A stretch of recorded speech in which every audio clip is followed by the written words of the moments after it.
yon magkakaroon to ng bad results. And then, yung pangatlo is yung tinatawag nating moksha or yung liberation from samsara or the cycle of rebirth. At yung pang-apat is yung nirvana or yung tinatawag nating yung nirvana ay nakukonceive as the state of bliss both ng Hindu at saka ng Buddhist. Pero naniniwala ang mga Buddhism na even in the material world, we can acquire the nirvana. Samantalang ang mga Hindu naman, naniniwala sila na hindi natin ma-acquire ang nirvana kapag nasa mundo tayo. Kailangan natin ma-overcome yung illusion ng material world. And para sa kanila, ma-acquire lang natin yung nirvana kapag nagkaroon tayo ng union with Brahman or union with the divine God. Okay? And then, ano naman yung pinagkaiba ng Buddhism at saka Hinduism? Ang pinagkaiba nila, nire-reject ng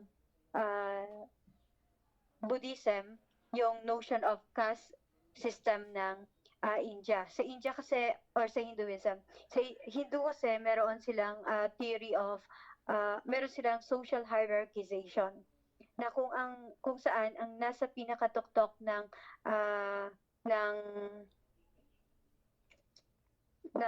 social hierarchization sa Hindu ay yung mga priests or yung mga tinatawag nilang Brahmins. And then after ng Brahmins, meron tayong warriors, and after the warriors, yung mga merchants, and next is yung mga laborers. And yung pinaka nasa dulo is yung tinatawag na outcast. Okay? So kapag marami kang violations doon sa precepts sa Buddhism, sa Upanishad, saka sa Vedic, the tendency is maging outcast ka or ma-reincarnate ka sa mas inferior being for for Hindu. So sa Hinduism, para ma-overcome mo yung cycle of rebirth, kinakailangan mong matutunan yung eightfold path ng Buddhism.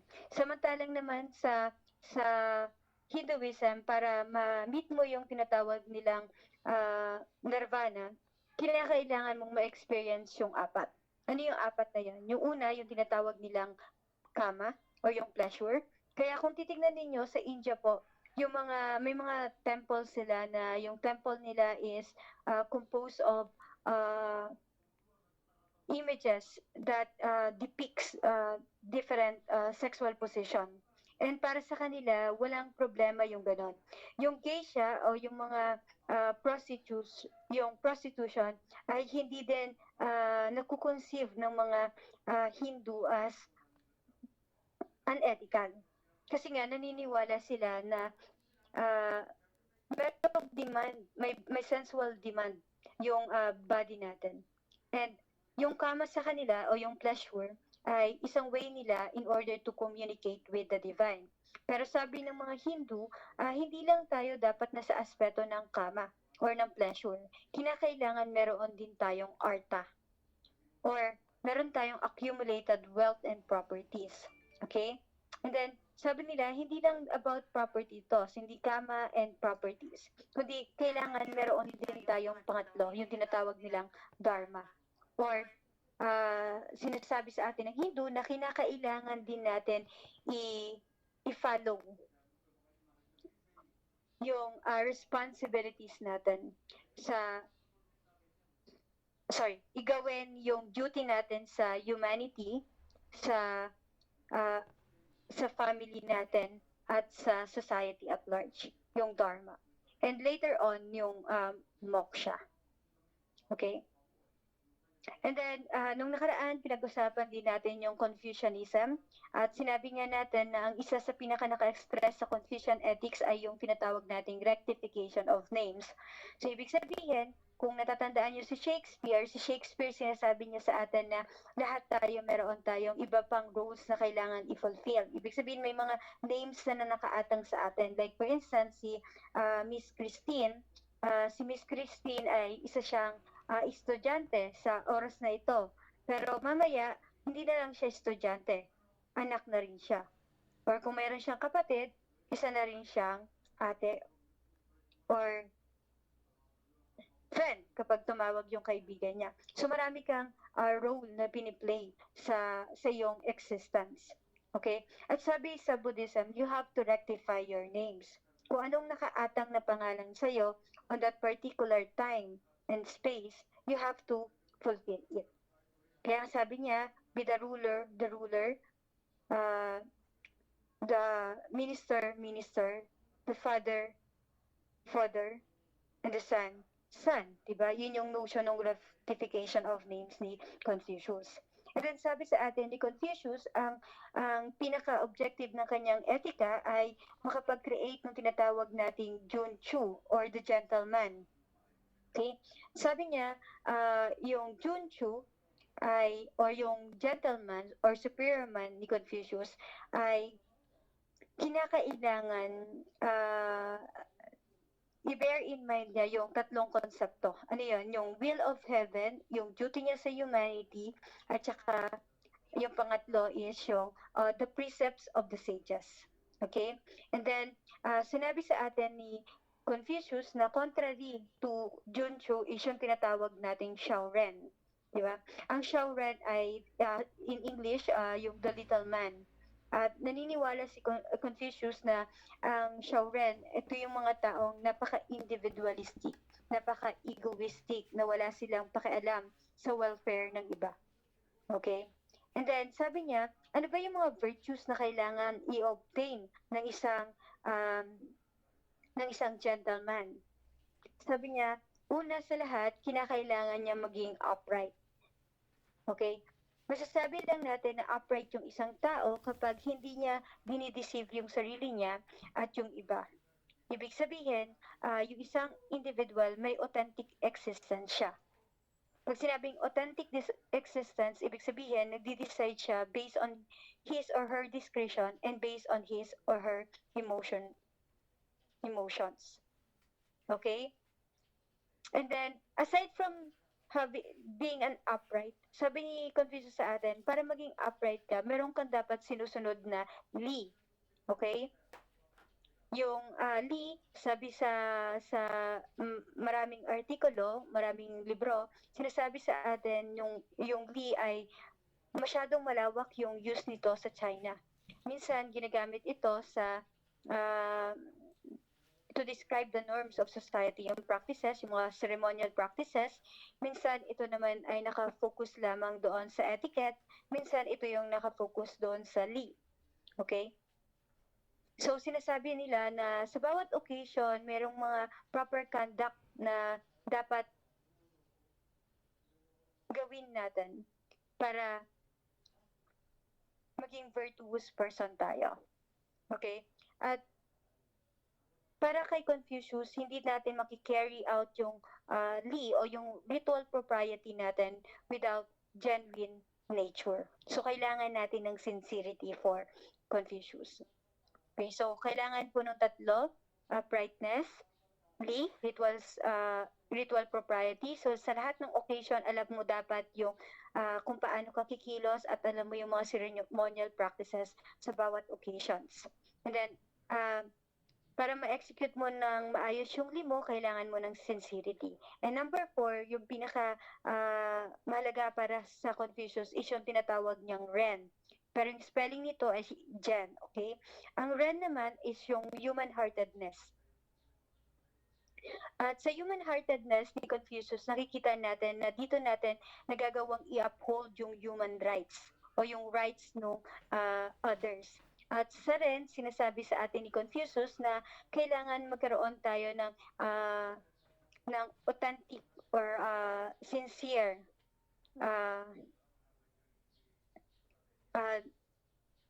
care for the others. Sabi sa atin ni Confucius na kapag meron kang Ren, ibig sabihin, meron kang sympathy sa iba. Kapag meron kang Ren, ibig sabihin, na-develop mo or na-enhance mo yung altruism mo as well as your conscience. At sa ren, pumapasok yung golden rule ni Confucius na wag mong gawin mo sa iba ang gusto mong ginagawa nila sa'yo. That's the golden mean of Confucius. Okay? And then, yun na halos yung kabuuan ng Confucian ethics. So today, ang focus po natin is yung tinatawag nating utilitarianism. So yung utilitarianism po ay in-spearhead at kinoin ni John Stuart Mill. Although malaking impluensya dito ay yung theory ni Jeremy Bentham. So si John Stuart Mill ay isang English philosopher, political economist, social reformer, and of course, an exponent of utilitarianism. He was born in London on May 20, 1806, and his father was James Mill, a historian, economist, and philosopher who gave his son an extensive education, beginning with the study of Greek at the age of 3. Si John Stuart Mill po ay isang genius at the very young age. At the age of 3, at the age of 8, napakaraming languages na ang alam ni John Stuart Mill at napaka daming libro na particularly particularly the classical text na mahirap i-decipher ang nabasa na ni John Stuart Mill. Bakit ganun yung nangyari kay John Stuart Mill? Si James Mill kasi at saka si Jeremy Bentham, lahat ng theory nila ina-apply nila kay John Stuart Mill. So, nag-undergo talaga ng rigorous training si John Stuart Mill para ma-develop niya yung kanyang intellectual power. And then Jeremy Bentham, utilitarian philosophy was a huge influence on Mill. Ang pinagkaiba lang nung kay Jeremy Bentham at saka yung kay John Stuart Mill ay yung kay Jeremy Bentham ay mayroong tinatawag nating egoistic hook. Okay? Meron siyang egoistic hook. Ibig sabihin, nakafocus pa rin to doon sa felicity or yung happiness ng isang individual. Although, binabanggit sa atin ni Jeremy Bentham na yung utilitarianism is the greatest happiness of the greatest number. Pero hindi siya willing i-sacrifice yung personal welfare ng isang individual. Okay? And then, si John Stuart Mill naman, it's because of Harriet Taylor, na-develop niya yung konsepto ng altruism. At yung altruism, yung idinagdag niya doon sa utilitarianism ni Jeremy Bentham. Malaki yung influence ni Harriet Taylor sa life ni John Stuart Mill. Kung babasahin ninyo yung autobiographical account ni John Stuart Mill, sinasabi niya na wala siyang human emotion. It was through the help of Harriet Taylor that he had able to develop yung human emotion niya. And so basically, thanks to Harriet Taylor, nagkaroon ng care for the others si John Stuart Mill. Maganda yung love story nilang dalawa. He was considered a radical in Parliament because of his support for equality for women, compulsory education, birth control, and land reform in Ireland. So ano po ba yung the principle of utility or the greatest happiness principle sa utilitarianism? So sinasabi nila dito na actions are right in proportion as they tend to promote the happiness, wrong as they tend to promote the reverse of happiness. By happiness is intended pleasure or the absence of pain. By unhappiness, pain and the privation of pleasure. Pleasure and freedom from pain are the only things that are desirable ends.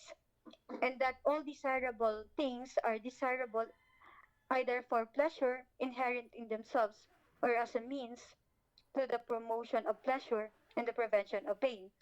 These particular passages were actually derived from the work of John Stuart Mill himself. And kung magkakaroon kayo ng access sa filosofiya ni Epicurus, ito rin yung sinasabi sa atin ni Epicurus. Nabanggit ko na sa inyo si Epicurus dati. Kilala siya doon sa Epicurean philosophy. Si Epicurus ay isang hedonist and he was accused of sensualism. Pero that was mere accusation to Epicurus. Si Epicurus kasi sinasabi niya sa atin na sa kanilang theory ni Aristippus, magkaiba lang sila ng philosophical view. Sinasabi sa atin na we have to maximize pleasure and minimize pain. Okay? For Aristippus, we have to maximize the sensual pleasure, while for Epicurus, we have to maximize the mental pleasure over bodily pleasure. Okay? So dito, sensual, sex, food, etc., okay lang yan. Sabi ni Aristippus. You have to indulge yourself with your sensual pleasure. Okay? Kay Epicurus, sinasabi niya sa atin na ang meron siyang tinatawag na higher pleasure and inferior pleasure. Para kay Epicurus, inferior pleasure kasi yung sensual pleasure. So, mas focus siya doon sa tinatawag nating mental pleasure. Okay? And yung mental pleasure kasi para kay Epicurus, maglilid siya sa tranquility of the mind. Okay? At ang pinaka-purpose kasi, yung greatest happiness, ay makikreceive lang natin kapag nararanasan natin yung tranquility of existence. Yung tranquil existence.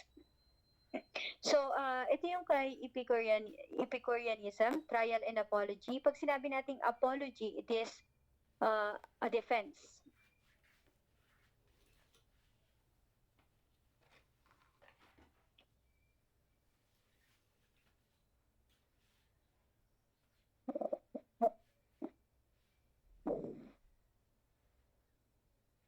Guys, nandyan pa kayo, no? Yes, ma'am. Yes po. Okay. So, kapag Epicureanism, it's pag sinabi nating apology, ito yung term before. Na yung meaning niya, it's a defense. So, sabi dito, to suppose that life has, as they express it, no higher ends than pleasure, no better and nobler object of desire and pursuit. They designate as utterly mean and groveling, as a doctrine worthy only of swine, to whom the followers of Epicurus were. So, ina-accuse nila na yung Epicurean philosophy ay isang doctrine worthy only of a swine. Pero ang reply ni Epicurus ay when thus attacked, the Epicureanism have always answered that it is not they, but their accuser who represent human nature in degrading life. Since the accusation suppose human beings to be capable of no pleasure except those of which swine are capable. So, nire-refute ni Epicurus yung claim na nakafocus lang yung kanyang theory doon sa bodily pleasure. Sabi niya nga dito, mali yung perspective na hindi tayo capable sa higher form of pleasure. The comparison of Epicurean life to that of beasts is felt as degrading, precisely because a beast's pleasure do not satisfy humans' being conception of happiness.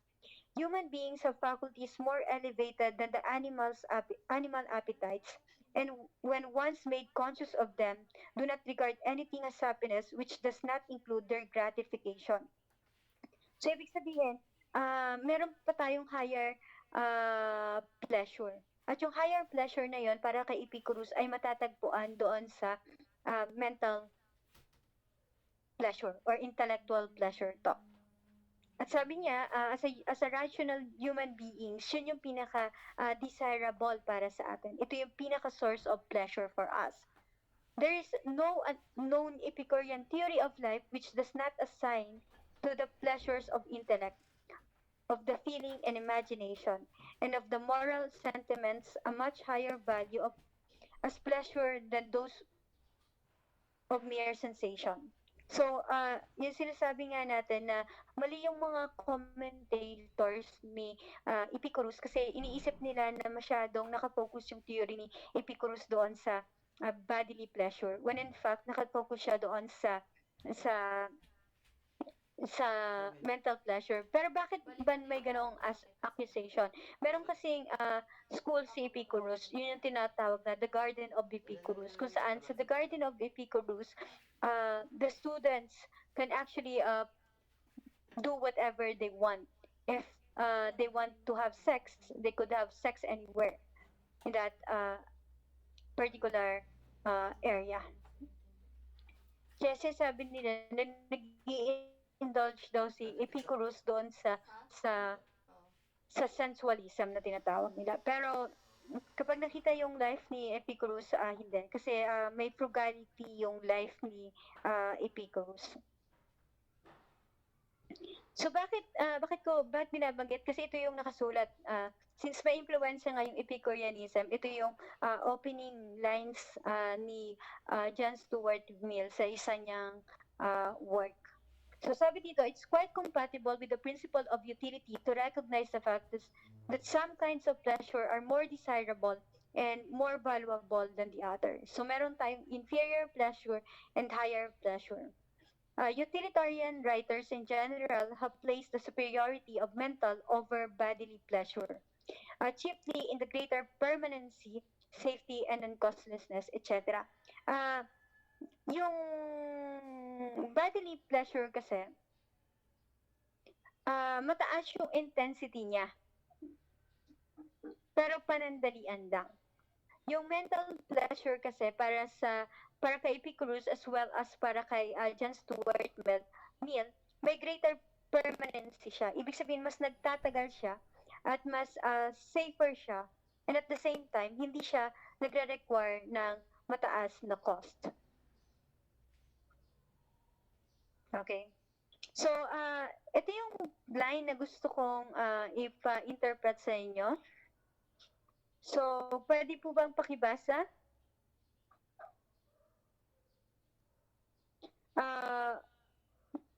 Maylene. Rose, nandiyan ka ba? Pwede Yes, pakibasa ma'am. and then afterwards paki-explain siya, Maylene. Wait lang. Okay.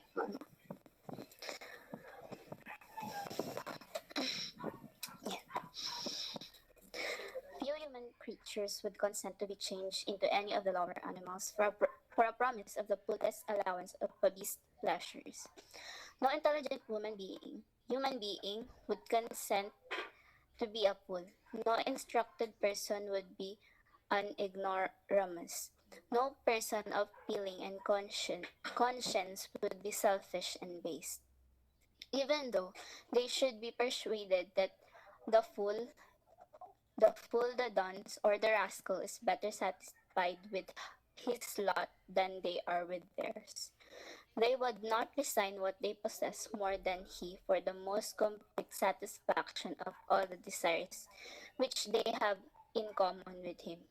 If they are ever fancy, they would, it is only in cases of unhappiness so extreme that to escape from it they would exchange their lot for almost any other, however undesirable in their own eyes.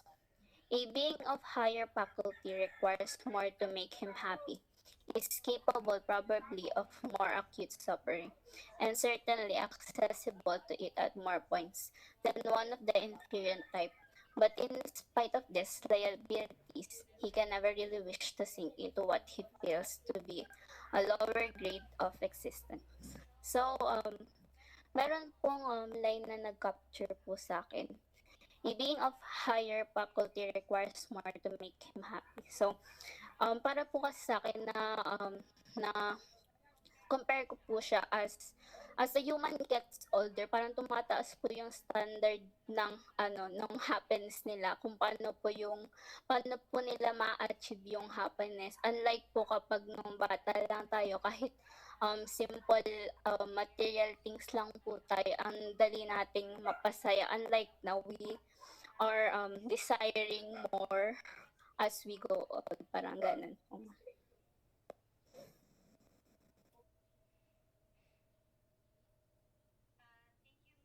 Thank you, Miss. How about Miss Andres?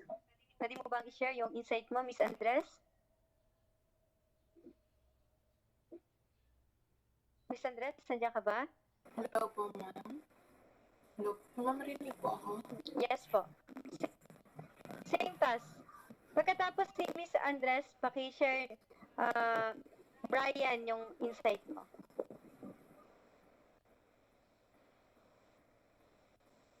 Ayan po. Yung isa po sa pinaka tumatak sa akin is yung first sentence po. Few human creatures would consent to be changed into any of the lower animals for the promise of the fullest allowance of these pleasures. So parang ang dating po sa akin is people can be changed into lower animals as long as or pwede silang to be changed on a lower class or parang mas mababa po as long as makukuha po nila yung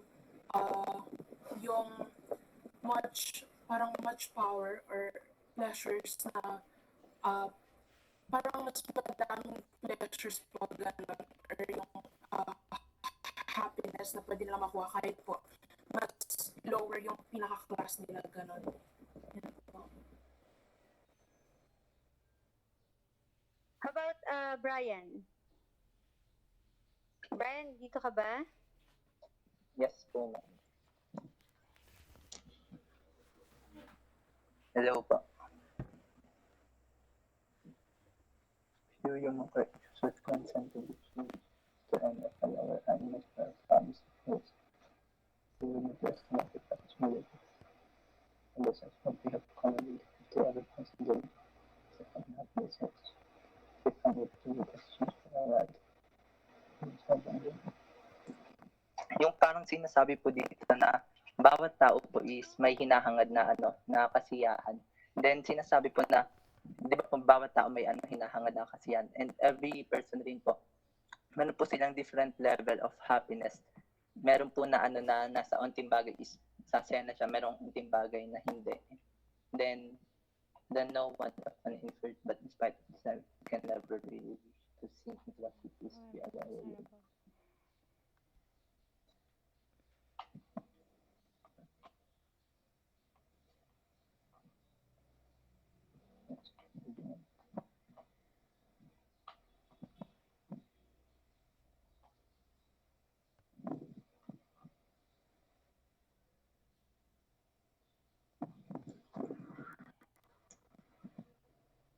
Yan na yun, Brian? Hello po. Yan na yung answer mo? Yun na lang po. Sige. So, yung opening line is, few human creatures would consent to be changed into any of the lower animals for a promise of fullest allowance of a beast's pleasure. So, sinasabi sa atin na few, so some. Diba?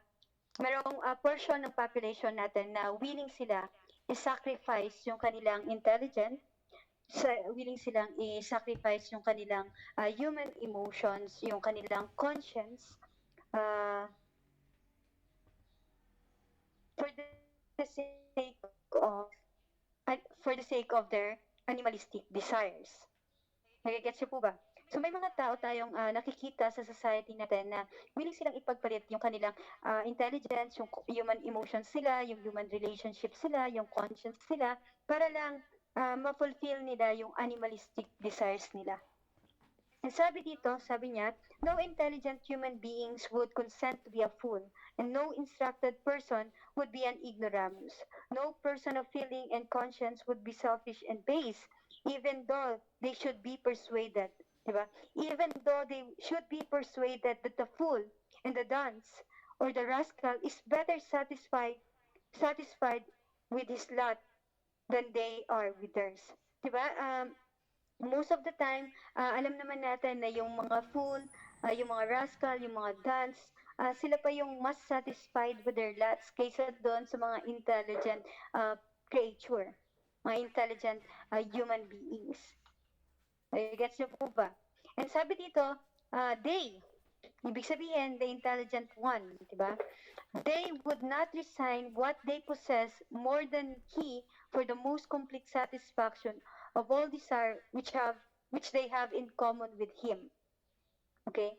If they ever fancy they would, it is only if they ever fancy they would, it is only in cases of unhappiness so extreme that to escape from it, they would exchange their lot for almost for almost any other, however undesirable in their own eyes. So basically, yung mga intelligent being, di ba? Intelligent creature, yung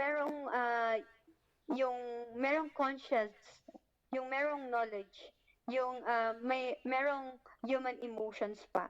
Uh, Most of the time, meron pa rin silang tendency na na na-submit nila yung sarili nila doon sa animalistic desires nila. Pero, they will only do this kapag nakakaranas sila ng extreme happiness.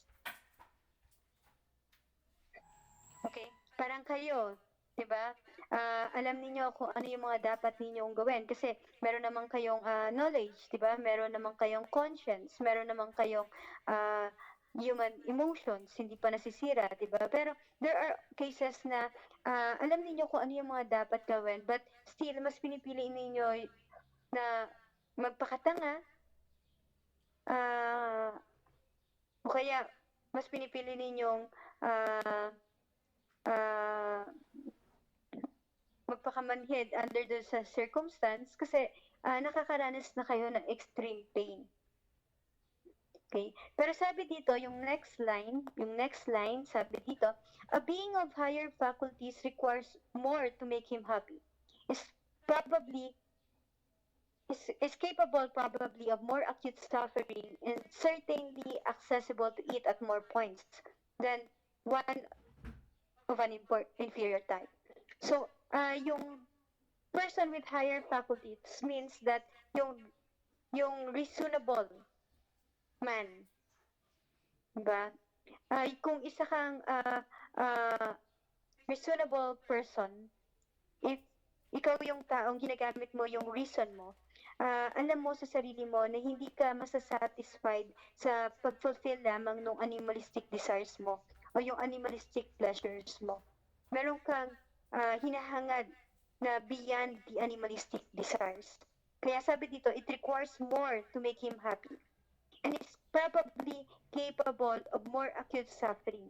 And yung reasonable man, kaya niyang mag-endure ng pain eh. Kaya nga sabi ko sa inyo, si Epicurus, hindi talaga siya nag-indulge doon sa sensual pleasure kasi nagpa-practice siya ng frugality. Kaya niyang magtiis, kaya niyang i-suspend or i-postpone yung kanyang animalistic desire for the sake of the tranquility of the mind. Okay? And because of that, most of the time, mas accessible yung pain and suffering sa kanila kaysa sa mga inferior type. Kasi ang inferior type, for example, in terms of food, kapag you are using your faculty of reason, yung reasonable person, i-check niya pa kung kailangan niya pa bang kumain or hindi, di ba? Pero pagka inferior type ka and you want to indulge, pag inferior type ka, you have this tendency to overindulge yourself with this bodily pleasure, yung food. Diba? Wala nang tanong-tanong. Wala nang pag-check ng calories, ng carbs, etc. Wala nang wala nang futuristic aspects na tinitignan. Nag-i-indulge na kaagad yung isang inferior being. So, sabi niya, but in spite of these liabilities, he can never really wish to sink into what he feels to be a lower grade of existence. So, para sa utilitarianism, if you are a being with higher faculties, if you are utilizing your if if you are capable of utilizing your reason, you will not allow yourself to indulge in this inferior pleasure, yung animalistic pleasure. Hindi mo hahayaan yung sarili mo na mag-sink into into a lower form of existence. Hindi mo hahayaan yung sarili mo na maging katulad ka lamang ng mga swine. Okay? So, dito tayo. So, sa society natin, if gagamitin natin in sa form of criticism, yung binanggit kanina, ito ay sino to? Si Duque, di ba? Ito si Panedo, ito si ang pangalan ito, Roque. Ito ay si Soto. Sabi dito, few human creature would consent to be changed into any of the lower animals for the promise of fullest allowance of beast pleasure. Kung titignan natin, lahat po ng taong nandito ay wise people. Kahit kontrahin nyo ako, wise people pa rin sila. Si Panalo is a lawyer, si Harry Roque is a lawyer, si Duque ay doktor ba si Duque? Hindi ako sure. Pero alam naman natin na hindi siya mapupunta doon sa posisyon na yan kung absolutely deviated talaga si Duque, tama ba? And si Soto, meron din naman siyang na-acquire na knowledge at tagal niya na dyan sa posisyon niya. So kung titignan natin, itong mga tao na to, they are based doon sa hypervegetization sa sa social media. Makita natin na they are willing to appear as a fool in exchange of political power, in exchange of false honors and false reputation. Like I said, si Harry Roque, marami siyang self-refuting statements. Ganon din si Panelo. Si Duque, hanggang ngayon, nakakarinig pa rin tayo ng mga statements concerning sa pandemic na malayo doon sa reality. Katulad na lamang nung nag-start yung pandemic last year, at sinabi ni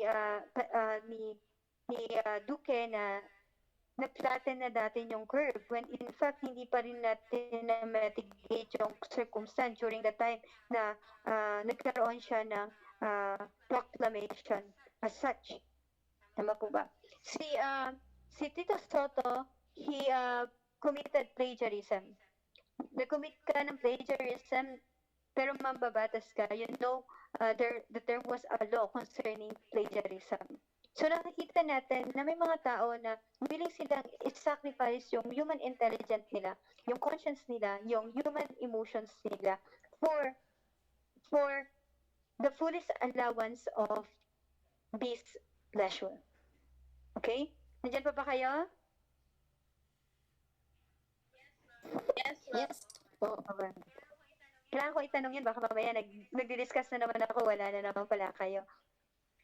So, for me, sabi niya, it is better to be human being dissatisfied than a pig satisfied. Better to be Socrates dissatisfied than a fool satisfied. So, kung tatanungin natin kung ano sila kay Neil, they are pigs satisfied. For Neil, kung babasahin natin yung phenomena using the perspective of Neil, and they are full satisfied. So, another thing gusto nating linawin ditong passage na to, gusto kong basahin yung maigi kasi gusto kong maintindihan ninyo yung current circumstance. Okay, sino pwedeng magbasa?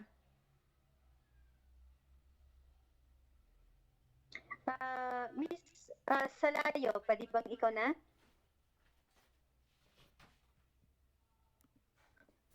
Yes po, ma'am.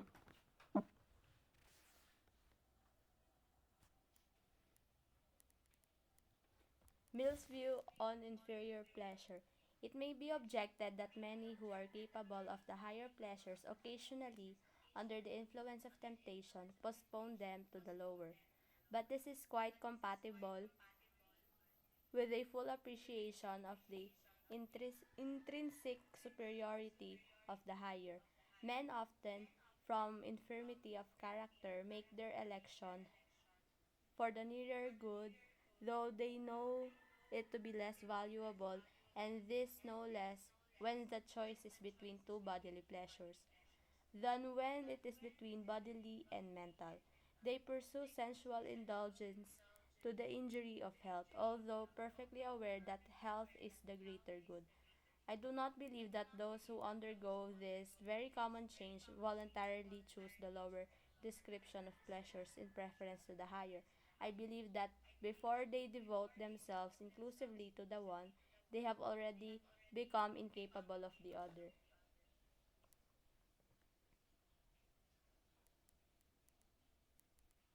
So, Miss, ano yung interpretation mo with regards to this? Ma'am, ang interpretation ko po is, kahit po alam natin na mas mataas yung pleasure ng isang bagay kumpara sa iba, halimbawa po yung pagkain po ng junk foods, opo, masarap po yung mga burgers, yung fries, kahit po alam natin na makakapekto po siya sa health natin in the long run, pinipili pa rin po natin sila kahit po mas mababa yung pleasure nila kaysa doon sa isa. Pero pinipili po natin ito with full awareness kung ano yung gini-give up natin in return. Yun. Okay, thank you, Miss Salayo. Good answer. Thank you po. How about Miss Brabante? Miss Brabante, nandiyan ka ba?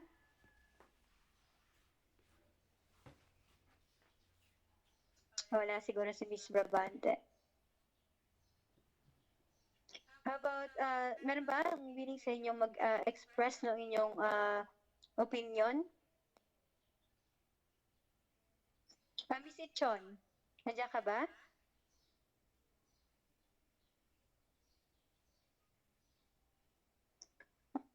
Miss Ichon?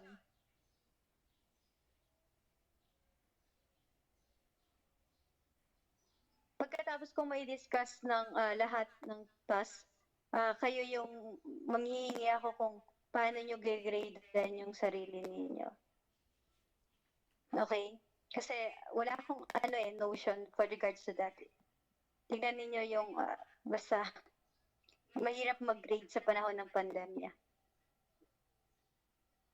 So I think walang willing mag-express ng opinions. Join ko lang po ulit. Ano po yun?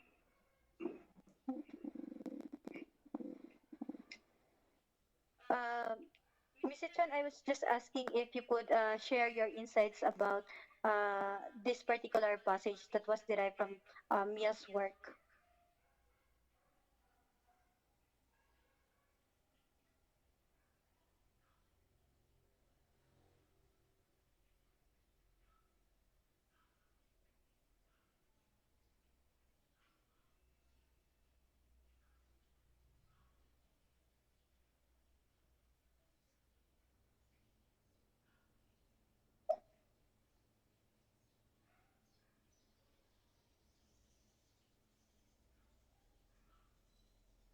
Nandiyan ka pa ba, Miss Ichon?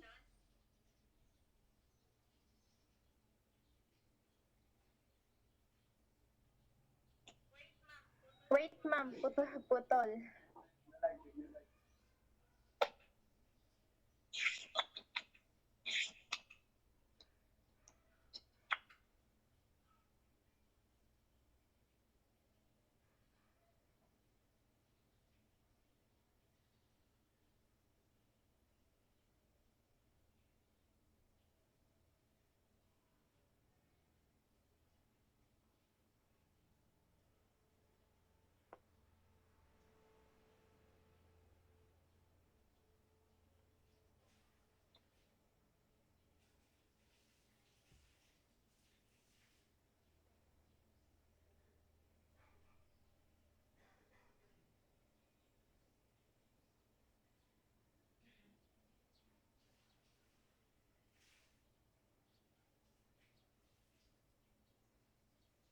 Okay na, Miss Lechon?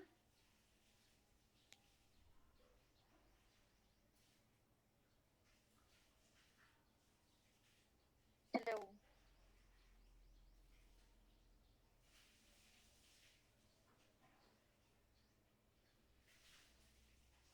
Uh, Miss Lechon, nandiyan ka pa ba? Guys, nandiyan pa ba kayo? Um, Miss Lechon, kindly type your answer na lang po doon sa chat box.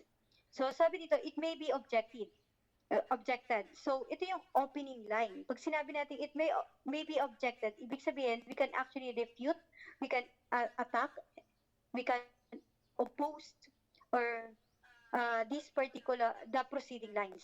Diba? Ano yung proceeding lines? Sabi dito, men who are capable of higher pleasure occasionally under the influence of temptation postpone them to the lower.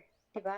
Yun yung sinasabi nila. Occasionally, madalas, ganito yung, may mga specific occasion kung saan yung men of higher pleasure, pinapostpone nila yung, men of higher faculty, we use the faculty of reason, has this tendency to postpone their higher pleasure for the sake of the lower pleasure.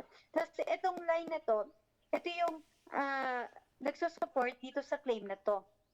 Sabi niya, diba? Kaya yung last part, sinasabi nila na may mga tao na kahit alam yung in-explain nga ni Miss Sulayo kanina, no? May mga tao na kahit alam nila na unhealthy yung junk food, kumakain pa rin sila ng junk food.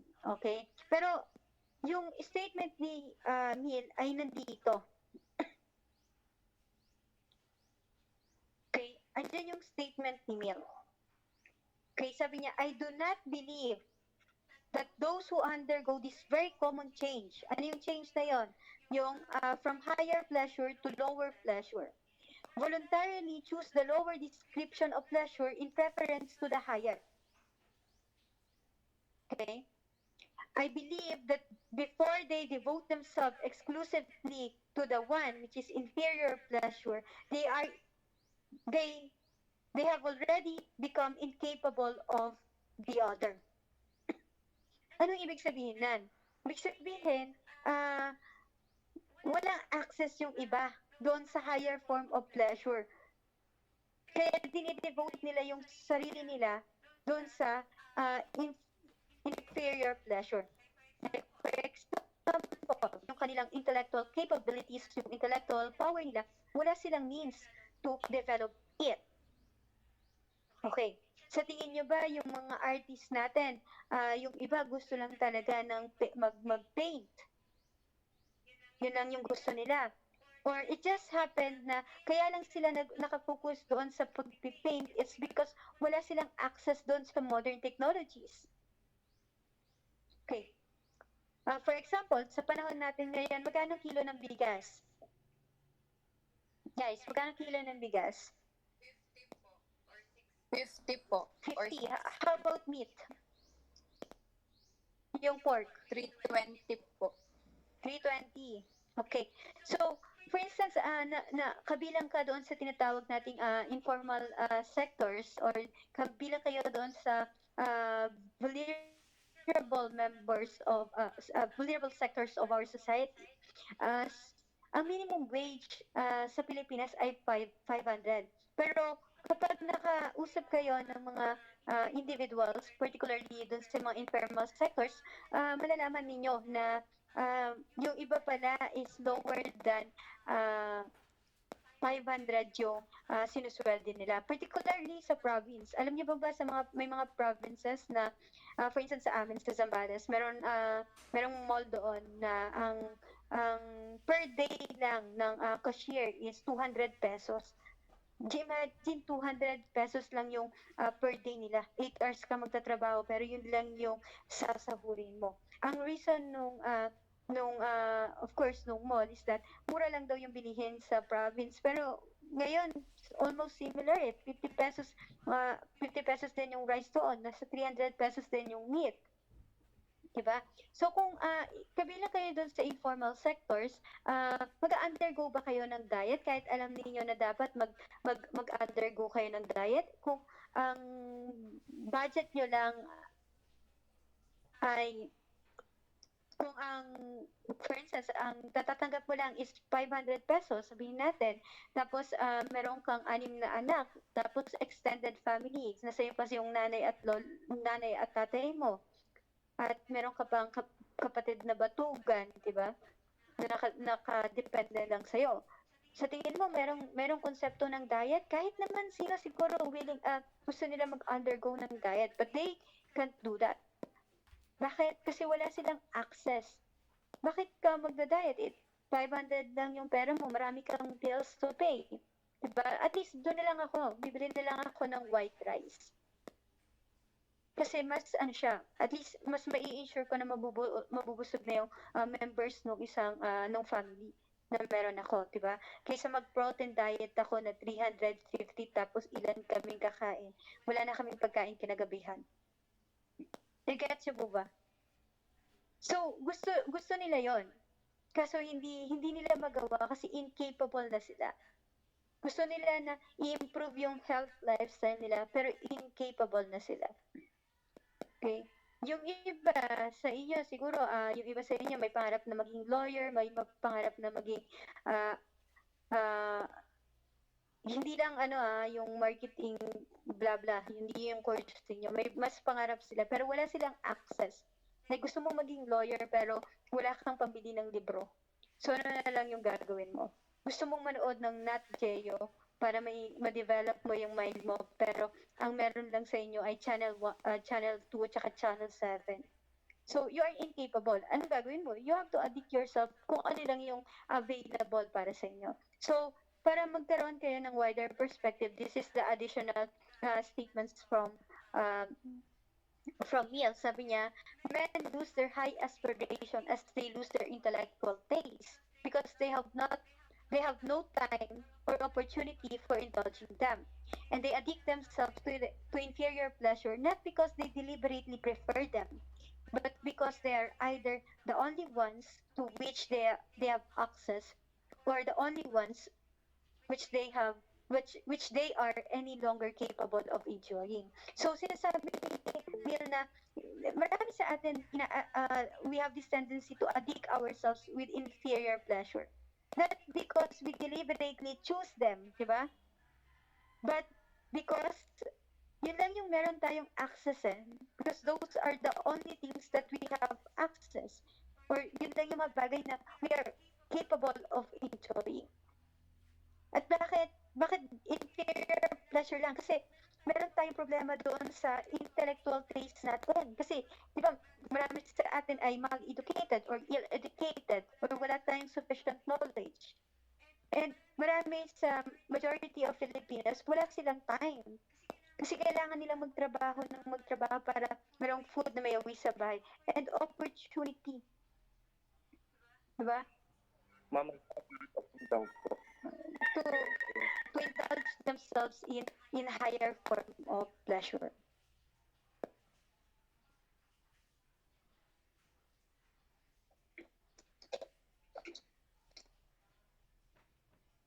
Yes, yung kay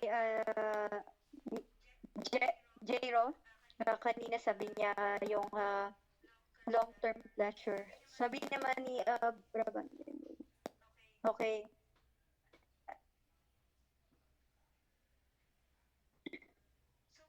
So kung titignan natin sa Pilipinas, for instance, tignan ninyo, yung 2018, napakadaming subscriber sa Pornhub number 1 tayo sa Pornhub during 2018. Pero kung titignan ninyo, yung reading, mathematics, and science natin, ibig sabihin yung literacy rate natin ay sobrang baba. Kasi mas may access ang tao sa Pornhub kaysa doon sa information na about science, mathematics, and reading. Ma'am, pwede naman yun kasi available naman yung Wikipedia, yung Google, yung YouTube. Kasi wala namang guide. Diba? walang mag-guide. So, kung walang mag-guide, hindi rin nila fully maiintindihan yan. At kung hindi nila fully maiintindihan, they will be disinterested on these particular subject matters. Nagigets niyo po ba? Kahit gaano, kahit meron tayong plethora of information sa infosphere, marami pa rin sa atin ang nagre-refuse na i-develop yung knowledge natin sa mathematics, sa science, sa reading, hindi dahil ayaw natin, kundi dahil walang wala tayong makikitang maayos na guide. Ang problema pa dito sa Pilipinas, wala tayong maayos na tinatawag na media and technology literacy. Okay? Marami sa atin ang hindi alam kung paano ba ang tamang pag-access ng social media. And for that reason, mas parang mas nagiging useless yung bulk ng information sa social media for many of Filipinos. Mas madali daw intindihin yung nasa porn site kaysa yung mga mathematical equations. So, I think yung pinaka-task natin is to develop the intellectual taste. Pag na-develop kasi yung intellectual taste natin, mas magde-demand tayo ng higher form of pleasure. And that's for meal. So, ano yung utilitarian standard? So, utilitarian standard is not one's own aid, is not the agent's own greatest happiness, but the greater amounts of happiness altogether. So, yung utilitarianism kasi, naniniwala sila sa greatest happiness of the greatest number. So, dapat i-ensure natin not only yung personal welfare natin, kundi yung welfare ng majority. Okay? And para sa kanila, the main constituents of a satisfied life appear to be two, either of which by itself is often found sufficient for the purpose, tranquility and excitement. So, sabi nila, kapag satisfied daw yung existence mo, meron kang tranquility and excitement sa life. Yung tranquility, with much tranquility, many find that they can be content with a very little pleasure. So, pag may tranquil yung existence mo, you can be satisfied with very little pleasure. Yung kahit hindi ka ganun kayaman, hindi ka ganun nag-indulge sa masyadong sa pizza, sa kung ano food na pleasurable, meron kang contentment na nararanasan. Kaya mong maging frugal, in short. With much excitement, many can reconcile themselves to considered quantity of pain. Pag excitement naman, diba, ang life, maraming hurdles, maraming problems and difficulties na may encounter ka. Pero kapag meron kang excitement sa life, you can endure a certain amount of pain. And you will continue to resist. And you will continue to strive to attain the qualified form of existence. So, ano yung principal causes of unsatisfactory life for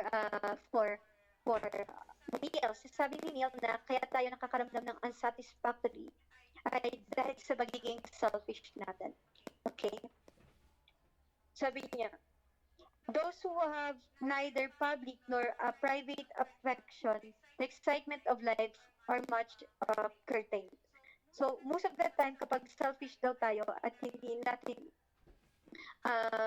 tinitignan yung, hindi natin sinasang-alang-alang yung welfare ng others, mas nakakaramdam tayo ng unsatisfactory life. And another thing is yung mental cultivation. Kasi most of the time, we have this tendency to most of the time, we want to learn everything.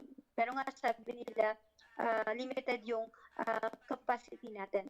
At for that reason, minsan nakakaramdam tayo ng unsatisfactory of life when we try to cultivate the mind. Lalo kapag gusto mong malaman lahat Okay?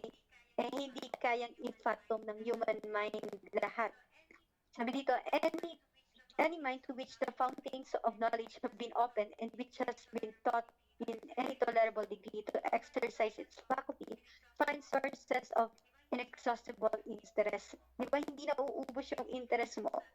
Kaya hindi ka satisfied in all that surrounds. In the objects of nature, the achievements of art, the imagination of poetry, the incidents of history, the ways of mankind past and the present, and the prospects in the future. Eh, kaso lang kapag patuloy ka nag-aaral, mas nararamdaman mo na wala kang alam. Kapag pag, pag mas lalo kang nag-strive to learn things, mas nakikita mo na wala kang alam. And for that reason, mas nagpe-pursue ka pa rin na maging interested sa ibang discipline. Kaso hindi ka satisfied in such case. So, ito yung sinasabi natin for the animal rights. Binanggit natin nung nakaraan na ginagamit yung utilitarianism para idepensahan yung animal rights. Sabi kasi dito, the end of human action is necessary also the standard of morality, which may accordingly be defined the rules and the precepts of human conduct, by the observance of which an existence such as that has been described might be, to the greatest extent possible, secured to all mankind, and not only them, but so far as the nature of things admits, to the whole sentient nature. So, para natatandaan ninyo, ang paradigm ng utilitarianism is we have to maximize pleasure and avoid pain. Yung pinaka-desirable para sa kanila is the absence of pain. Okay? Kaya para sa kanila, mas okay yung mental pleasure. Pero sabi nila, hindi lang dapat tayo nakafocus sa human beings. We have to maximize the pleasure of all sentient beings. Eh, ang sentient being kasama doon ang animals. Kasi ang animals, meron silang emotion pa rin. At meron pa rin, nakakaramdam pa rin sila ng mga excruciating pains. Okay? So para kay Neil, meron tayong responsibility na i-maximize yung pleasure at tulungan sila na hindi makaranas ng pain. So when it comes to self-immolation naman, sinasabi ni Mill, ito, the utilitarian morality does recognize in human beings the power of sacrificing their own greatest good for the good of the other. It only refuses to admit that sacrifice is itself a good. A sacrifice which does not increase or tend to increase the sum total of happiness, it considers as wasted. Only self-renunciation which it applauds is devotion to the happiness or some of the means of happiness or of others, either mankind collectively or of the individual within the limits imposed by the collective interests of mankind. So, ano ibig sabihin nan? Ibig sabihin nan is that ina-allow sa atin, ina-allow ni Neil yung sacrifice na i-sacrifice natin, mag-undergo tayo ng process of self-immolation so long that it would be beneficial. Kasi ito, hindi to pwedeng gawin kay Kant, yung next na philosopher na tatakal natin. Pero kay Neil, pwedeng gawin to. Pwede mong i-sacrifice yung sarili mo for the greater good. Okay, ito yung sa Vietnam monk na sinunod nila yung sarili nila as a form of protest kasi masyado nang nagiging unfair yung government ng Vietnam para sa mga Buddhist. So, sinunod niya yung sarili niya para ipakita yung protest niya doon sa government. And as a result, nagkaroon ng pagbabago doon sa structure ng lipunan after that.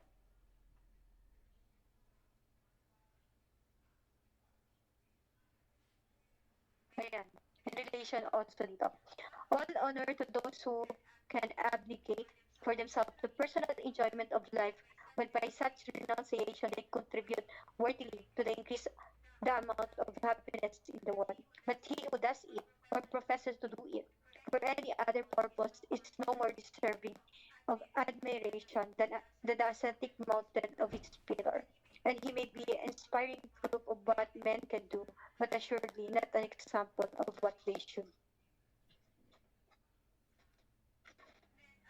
Then, yung Nels notion of happiness? So, gaya ng binalik natin kanina, the happiness which forms the utilitarian standards of what is right in conduct is not one's agent's happiness, but that of all concerned. As between his own happiness and of the others, utilitarianism requires him to be strictly impartial as disinterested and benevolent spectator. In the golden rule of Jesus of Nazareth, we read the complete spirit of the ethics of utility. So, minalo pa, may similarity pa daw ito sa Christian teaching, di ba? To do as you did, to do as you would be done by, and to love your neighbor as you love yourself constitute the ideal perfection of utilitarian morality. So meron siyang recognition of the others, yung utilitarian. Okay? And then, as the means of making the nearest approach to this idea, it is happiness, whereas speaking practically, it may be called the interest of every individual as nearly as possible in the harmony with the interests of the whole. And secondly, that education and opinion, which have so vast power over the human conduct, should so use that power as to establish in the mind of every individual an indissoluble association between his own happiness and the good of the whole. So para uh, John Stuart Mill, mamimit lang natin yung happiness kapag maayos yung social arrangements sa society natin. Kapag hindi maayos yung social arrangement at hindi fair yung batas na umiiral sa society, meaning to say, hindi nasisecure yung welfare of all, then nagkakaroon ng disharmony sa society natin. At kapag merong disharmony sa society natin, hindi natin na-meet hindi natin na-achieve yung happiness. Okay? Yung pangalawa, sinasabi niya na necessary din yung educational system. Yung educational system natin should ensure na makukultivate siya ng maayos yung character ng learners. At gaya ng nabanggit ni Mel dito, napaka-powerful ng educational system in terms of cultivating the behavior and the attitude and also the consciousness of the learners. Sabi niya, ang educational system ay tinuturo dapat na maging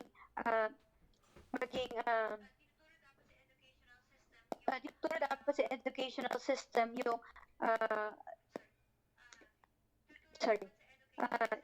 tinuturo dapat sa educational system na merong responsibility ang bawat individual na pursue hindi lamang yung kanyang personal welfare kundi yung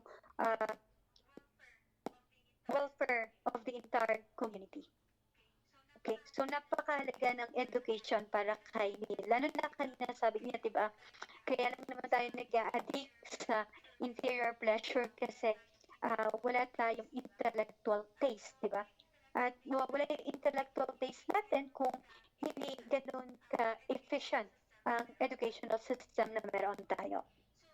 So, ano yung nag-impact sa atin para maging masaya? Una, yung wretched education and yung wretched social arrangement. Sa society natin, nakikita natin na meron pa rin, hindi pa rin ganoon kaayos yung society natin kasi may mga hierarchization pa din. Nakikita pa rin natin ang mahirap ay patuloy na naghihirap at ang mayaman ay patuloy na yumayaman. Diba? But of course, may mga underlying reasons with regards to that. Pero nakikita natin na merong social division, meron tayong social divide sa Pilipinas. At nakikita natin dito sa Pilipinas na hindi ganoon walang quality yung education. Kahit sa PUP, sa tingin ko, hindi malayo eh. Malayo kapag familiar po kayo sa educational system sa Europe, sa Finland, even kahit nasa Japan. Iba na yung klase ng educational system na ina-offer sa kanila. Batay sa mga lag behind na ang Pilipinas. Kahit na ipasok pa natin yung tinatawag na K-12 program, still, hindi natin masabi na meron ng quality of education sa Pilipinas. Right now, sa pandemya, nakikita natin na meron dito ay mass promotion. Natutuwa yung mga estudyante na marami sa kanila ay 1.25, 1.5, pero the truth is merong mass promotion dito. Hindi ibig sabihin na uno ka ay meron ka nang natutunan. It just happened na may mass promotion sa panahon ninyo. Hindi lang sa panahon ninyo, kahit nung nakaraang mga years pa. In contrast with Kant, yung kay Kant kasi later pa natin pagbabagitan. This is the last slides for utilitarianism. Sabi dito, it is the business of ethics to tell us what our duty is. So, sa ethics, yung sa inyo nga, diba, yun yung isang papakita nyo eh. Ito yung circumstance, ano yung duty natin? Mayroon ba tayong duty? What are duties and by what tests we may know them? Ano yung test para ma-identify kung ano yung duty natin? For utilitarianism, ang gagamitin mong test is yung principle of utility. Kung pleasurable yan, ibig sabihin, kung nagbibigay yan ng pleasure, ibig sabihin good yan. At kung good yan, nagbibigay yan ng happiness. Pero kapag yan ay nag-i-increase ng pain para sa kanila, that's evil. At kung evil yan, nag-bring forward yan ng unhappiness. It engenders unhappy life. At kung mag-engender yan ng unhappy life, then hindi dapat natin ito ginagawa. So yun yung paradigm for utilitarianism. At aside from the notion of the greatest happiness of the greatest number. So, yeah. But no system of ethics requires the sole motive of what we do shall be a feeling of duty. Ito yung kay Kant. Kasi sa kanya, nakabase doon sa motibo ng action. Later on, babanggitin natin. Utilitarian moralists have gone beyond almost all others in affirming that motive has nothing to do with the morality of action, too much with the worth of the agent. He who saves a fellow creature from drowning does what is morally right, whether his motive be duty or the hope of being paid for this trouble. He who betrays the friend that trusts him is guilty of a crime, even if the object be to serve another friend to whom he is under greater obligation. So kung nakikita natin, sinasabi lang sa atin ng utilitarianism, consequentialism po ito. May link dun sa consequential. Tinitignan niya yung consequence. Sabi niya, kung gagawin mo yung isang yung duty mo, meron kang ulterior motive, okay lang. So long na ma-fulfill mo yung duty mo. Para kay John Stuart Mill, merong value yung paggawa mo. Pero kay Kant kasi, kapag meron kang personal interest or inclination sa paggawa ng duty mo, para kay Kant, wala kang moral worth. Okay? So, meron po ba kayong question with John Stuart Mill? So, for may question po ba kayo? So, kung wala na kayong question, magpo-proceed ako doon sa utilitarianism tsaka kay Immanuel Kant. Okay? So, si Immanuel Kant ay isang Aleman. He was a German. Yung Königsberg po ay dating Prussia. Malapit sa Prussia. Immanuel Kant is famous for his ethical theory. His ethical theory is called deontology, and deontology is the study of duty. So, basically, pinapoint out lang dito na duty-based morality ito.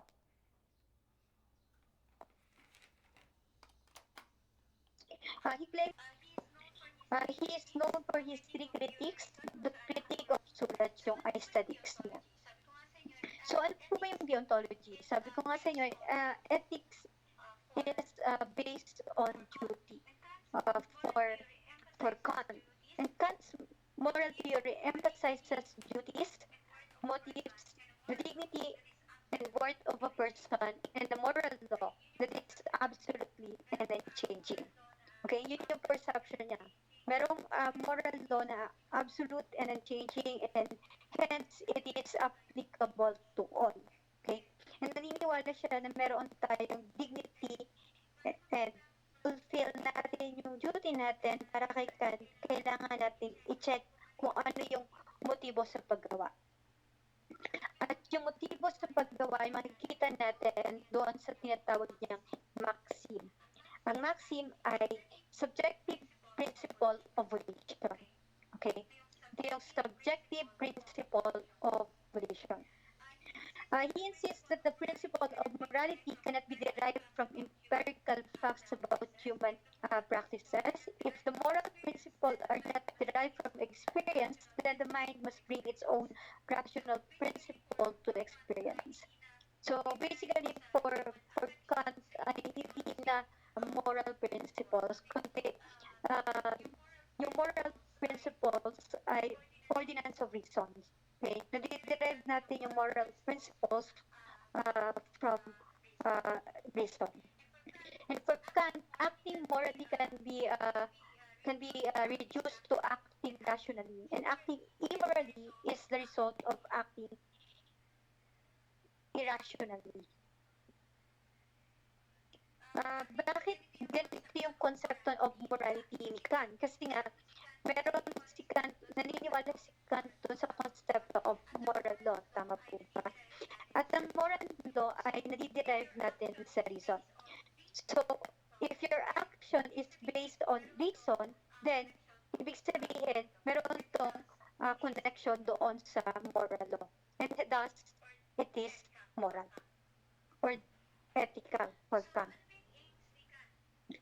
So, ano ba yung aims ni Kant in his works?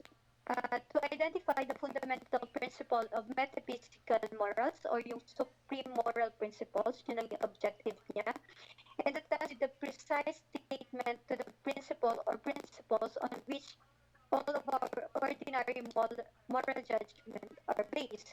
So, hinahanap natin ano yung principle para masabi natin na tama yung assertion that it is unethical to cheat. Okay? Ano yung principle na mag-justify yung account natin that it is correct to say that it is unethical to cheat. Okay? Yun yung hinahanap niya. And to establish the foundation of moral principle as a demand of each person own ration, as a rational being, ito yung tinidemand sa atin ng human rationality natin. Okay?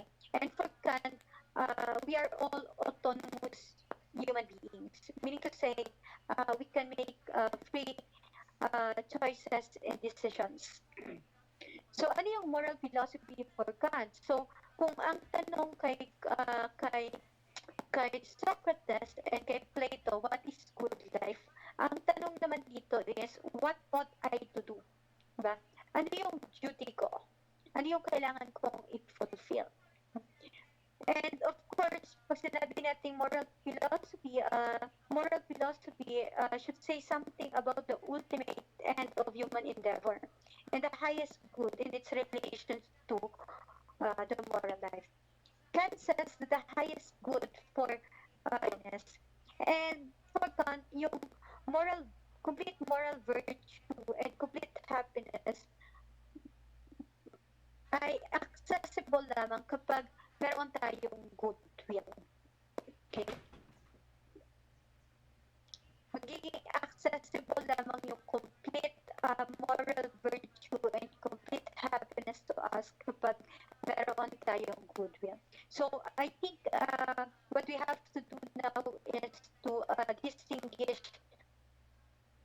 hypothetical imperatives. Kailangan makita natin clearly kung ano yung distinction nila.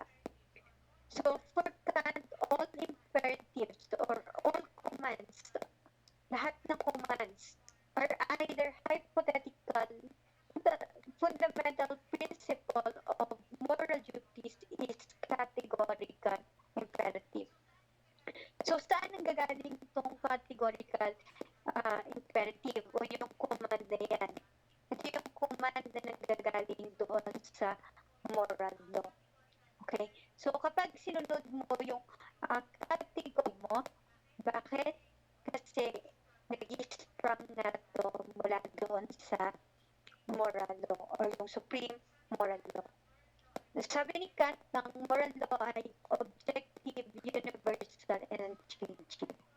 Okay? So, ano yung categorical imperative? So, this is the passage from the groundwork of metaphysics. Action would be good merely as a means to something else. The imperative is hypothetical. If the action is represented as in itself good and hence necessary in a will, in itself conforming to reason as its principle, then it is categorical. It must be obeyed by the moral agents regardless of their personal interest or inclination. This is because it is the source of obligatoriness ng categorical and hypothetical. Ang hypothetical is, ito yung conditional directive. Conditional directive. Gagawin mo yung isang action for the sake of something else. Yun yung hypothetical imperative. I will do this in order for me to achieve this and hypothetical. Pag sa categorical imperative naman, gagawin mo siya kasi it is your duty. It is supposed to be done. Okay? So, ang categorical ay unconditional directive.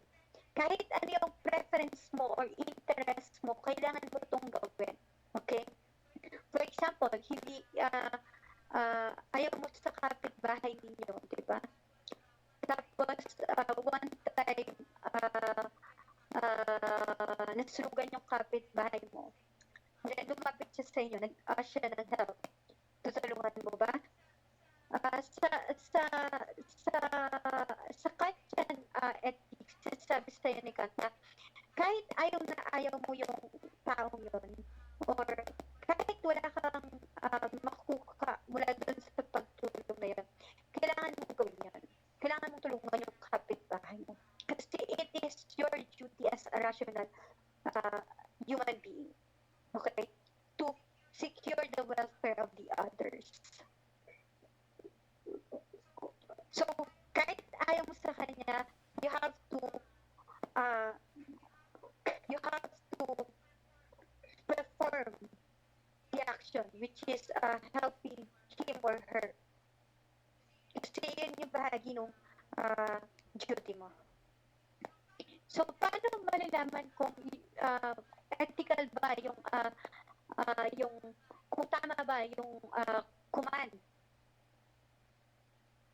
o yung imperative na meron tayo. For example, cheating. Paano natin masasabi na it is unethical to cheat or it is ethical to cheat? So sabi ni Kant, you have to subject it to universalizability test. So yung una yung tinatawag na the formula of universal principle, act only with that maxim through which you can at the same time will that it become a universal law. So bear in mind that Kant uses universalizability test to judge whether the maxim is right or not. When the maxim of our action cannot be valid for all rational beings, meaning it cannot be universalized without contradiction, then it is wrong.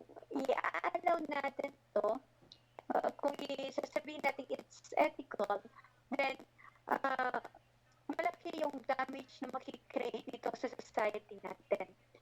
And the rational individual would not legitimize this kind of law, diba? That it is okay to cheat in any forms of cheating. Sabi ni Kant. So sabi niya, kapag hindi to valid, ibig sabihin, sound sa sa lahat ng tao, then hindi dapat natin to accept as a law. Next is yung tinatawag na formula of humanity. That you use humanity, whether in your own person or in the person of any other, always at the same time as an end and never as a merely as a means. Ito yung kanina. Yung sinasabi natin na yung may sinunod niya yung sarili niya. Kay Kant, hindi mo pwedeng gawin yun. Kasi kay Kant, hindi mo pwedeng i-reduce yung sarili mo as a means to an end. So kahit maganda yung intention mo, mali yun para kay Kant. Okay? So Kant insists that there is a categorical imperative, then if there is a categorical imperative, then we must need to hold the idea that there is an unconditional end. And in Kant's view, the unconditional end must be humanity. And this focuses on the idea of respect for humanity. And this formulation means that each person has an intrinsic worth. May intrinsic worth lahat at mayroong dignity. And therefore, we should not treat human beings as an object. And Kant believes that human beings are capable of setting their own ends without any restriction, meaning they can set an end independent from influence of one's own desire and free from the dominance of the other. And in setting an end, the moral agent must consider all the possible impact of his action and decision on the other and on oneself. So para kay Kant, hindi pwedeng magkaroon ng exploitative relationship sa loob ng society natin. Ito yung exploitative relationship. Yung nire-reduce mo yung other into an object that can be used as a means to something else. Kasi sabi ni Kant, kailangan makita mo yung intrinsic value ng isang tao at makita mo yung humanity niya. Okay? Yung dito, yung setting their own ends, meaning to say, kaya mo gumawa ng meaning mo, ng purpose mo. At yung meaning ng purpose mo, meaning or yung purpose na gagawin mo, it's devoid of personal desires or devoid of the influence of the other. Kaya mo mag-create ng meaning and purpose mo because you are a rational individual for Kant. And para kay Kant, para maipakita mo na nire-respeto mo yung dignity ng isang tao, dapat hinahayaan mo siya na ma-exercise yung freedom to choose niya. And hayaan mo siya na i-cultivate niya yung kanyang human rationality. Okay? The next is yung tinatawag na formula of autonomy or principle of autonomy. I ought never to act except in such a way that I should will that my maxim should become a universal. So, para kay Kant, the rational person is an autonomous legislator of moral law. Ikaw bilang isang individual, kaya mong mag-propose ng batas na ang batas na yun ay magiging applicable sa lahat. Kasi isa kang rational individual. Okay? Kant has shown to us that the rational being as an active being, as an author of their own thoughts and choices. And it stresses that moral law is not something that imposes on one person from outside, but rather it is an expression of one rational soul. So, basically, dapat ang batas ay nanggagaling sa sarili mo. May mga imposed laws na tayo sa society natin. So, para kay Kant, yung mga imposed laws ay dapat na-discern mo pa rin yan. As a rational individual, dapat na nagkakaroon ka ng full apprehension doon sa laws na yun. Hindi mo sinusunod yung law kasi in-impose to from outside. Sinusunod mo yung law ng society natin kasi nakikita mo that it is necessary based on your rational scrutinization and examination of those particular laws. Okay? So, para sa kanya, yung moral law is the ordinance of reason, and reason has the highest authority in the moral realm. Individual's reason has the capacity to subject all actions to rational scrutiny. And sabi nito, the true vocation of reason was to produce a goodwill, that is, produce a goodwill, not perhaps as a means to other purposes, but good in itself, for which reason has the absolute necessary. This will This will need not be the sole and complete good, but it must be the highest good in the condition of every other, even of all demands for happiness. So, sinasabi dito, ito, be the sole complete. So, ang pinaka-purpose ng reason ay makapag-produce ng goodwill. Okay?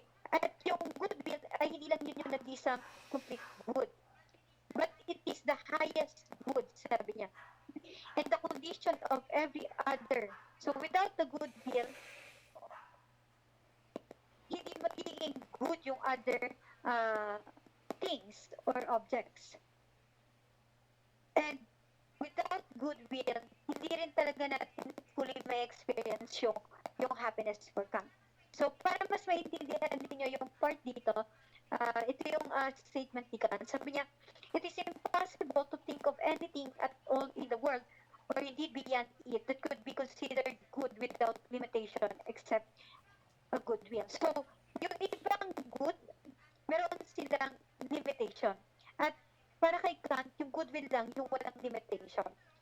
To expound, sabi niya, many philosophers assume that courage, wisdom, temperance are good and desirable perception nila. But these, in Kant's view, can be extremely evil and harmful if the will which is to make use of these is not good. The same with the gifts of fortune such as power, riches, honor, and health. These are all good and desirable, but without goodwill, which corrects the influence of these on the mind, they might become the source of evil. Okay? So, ibig sabihin, yung wisdom, yung temperance, yung courage, yung power, riches, honor, wealth, health, these are all good, but with limitation. Goodwill, they can be extremely harmful or evil. For example, courage, yung mga military personnel natin, di ba, yung mga police, nasasangkot sila sa extortion.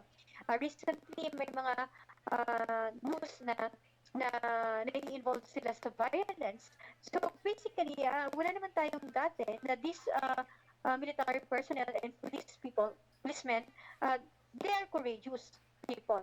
Di ba? May courage sila. Pero nga, kung courage lang to at walang goodwill, sabi ni Kant, it can be extremely evil. Okay. Wisdom. Sila Panelo, yung kanina, at saka yung mga politicians natin, they possess wisdom. But wisdom without goodwill, it can be extremely evil. That's Kant, di ba? At nakikita natin yun. Kaya mayroong malawakang corruption sa society natin. Same with temperance, di ba? Yung self-moderation. During tragic calamities, pinapakita natin na kaya nating i-moderate yung sarili natin. And nauuwi ito doon sa konsepto of toxic positivity. So, it can be extremely evil. Yung power din, it's good. Pero kung nakikita natin na yung power, meron din siyang, pag walang goodwill, nauuwi din to sa evil. Same with riches, health, and honor.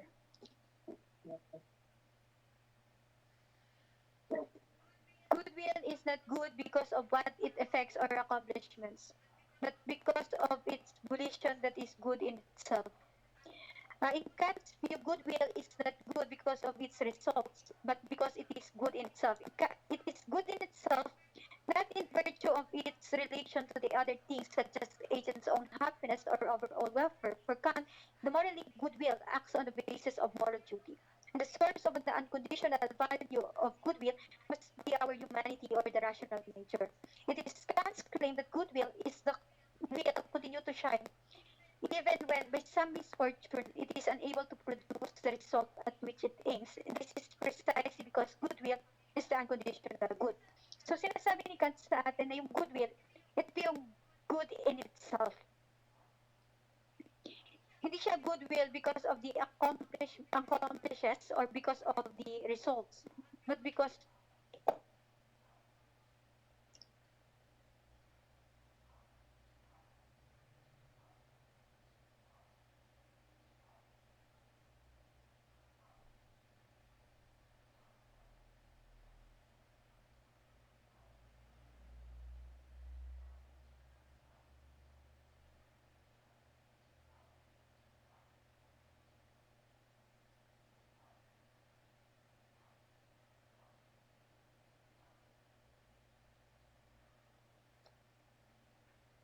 okay. So, para kay Kant, yung goodwill, it's good in itself. Hindi good yung action mo kasi meron kang na-receive na good consequences. Para kay Kant, good yung action dahil good in itself lang to. Hindi dahil yung agent nagkaroon siya ng, na-sustain niya yung happiness niya o nagkaroon siya ng personal wealth, nag-develop niya yung personal welfare niya. So, this is the last slide. So, yung duty for Kant is an obligation. So, para kay Kant, nagagawa mo yung duty mo kapag wala tong direct inclination or indirect inclination. Pag sinabi natin direct inclination, ibig sabihin, hayagan yung ulterior motive mo. Pag sinabi naman natin indirect inclination, ibig sabihin, nakakonceal yung motive mo sa paggawa. Pag sinabi natin indirect inclination, ito yung mga action in accordance with duty, but not for the sake of duty. And according to Kant, action that is in accordance with duty and not for the sake of duty have no moral worth or moral value, though they may be good. For example, a tradesman who did not overcharge an experienced customer in order to attract the anger of the customer is acting according to the duty, but not strictly for the sake of duty. The action was motivated by personal inclination and personal preferences. Thus, for Kant, the action performed by the tradesman has no moral worth. Kant claims that only those actions which are performed strictly for the sake of duty have moral worth. According to Kant, an action from duty has its moral worth not in the purpose to be attained by it, but in the maxim, and thus we ought to identify the subjective principle of the volition or the maxim on which an agent acts.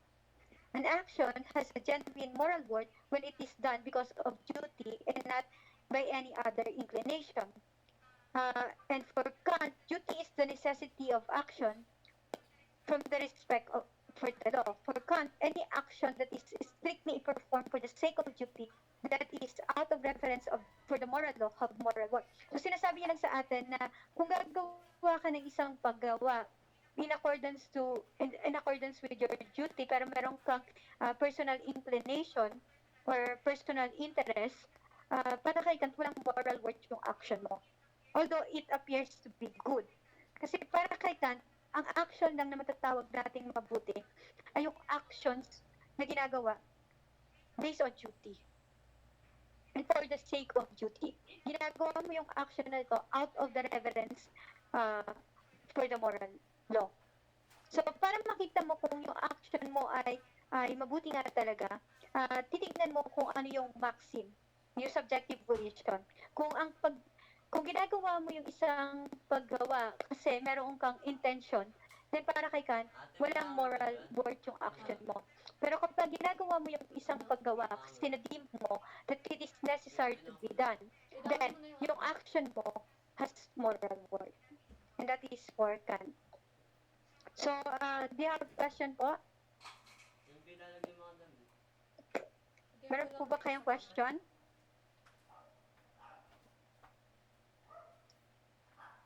So, kung wala na kayong question, i-dismiss ko na kayo.